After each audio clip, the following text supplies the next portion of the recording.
10 நிமிஷத்தில் சூப்பரான காளான் ஃப்ரை ரெடி பண்ணலாமா. 1 டீஸ்பூன் அளவு சோம்பு, 1 டீஸ்பூன் அளவு மிளகு சேர்த்து வறுத்து எடுத்துகிட்டு இதை வந்து பொடி பண்ணி வச்சுக்க போகிறோம். அதுக்கப்புறம் தேவையான அளவு ஆயில் சேர்த்துட்டு 1/2 டீஸ்பூன் அளவு சோம்பு சேர்த்து சோம்பு பொரிஞ்சதுக்கப்புறமா 1லேருந்து நீங்கள் 2 வெங்காயம் கூட வந்து கட் பண்ணி உள்ளே சேர்த்துக்கலாம், பெரிய வெங்காயத்தை. அதுக்கப்புறமா கருவேப்பிலை சேர்த்துட்டு 1/2 டீஸ்பூன் அளவு இஞ்சி பூண்டு விழுது மசாலா வந்து உள்ளே ஆட் பண்ண போகிறோம். 1 டீஸ்பூன் அளவு மிளகாய்த்தூள், 1 டீஸ்பூன் அளவு மல்லித்தூள், 1/4 டீஸ்பூன் அளவு மஞ்சள் தூள், தேவையான அளவு உப்பு சேர்த்து இதை ஃபஸ்ட்டு லைட்டாக எண்ணெயில் நல்லா வதக்குனதுக்கப்புறமா நம்ம நறுக்கி வச்சுருக்கிற காளான் வந்து உள்ளே சேர்த்துக்கலாம். இது 200 கிராம் அளவு காளான். காளானுக்கு வந்து நமக்கு தண்ணி சேர்க்கணுன்ற அவசியம் இல்லை. காளான் நமக்கு வேகும் போதே வந்து தண்ணி வந்து விட்டு வேகும். அதனால் நீங்கள் வந்து தண்ணியெலாம் தனியாக ஆட் பண்ண தேவையில்லை.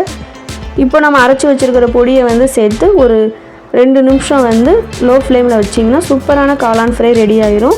கண்டிப்பாக நீங்களும் இந்த மாதிரி ஒரு தடவை ட்ரை பண்ணி பாருங்கள்.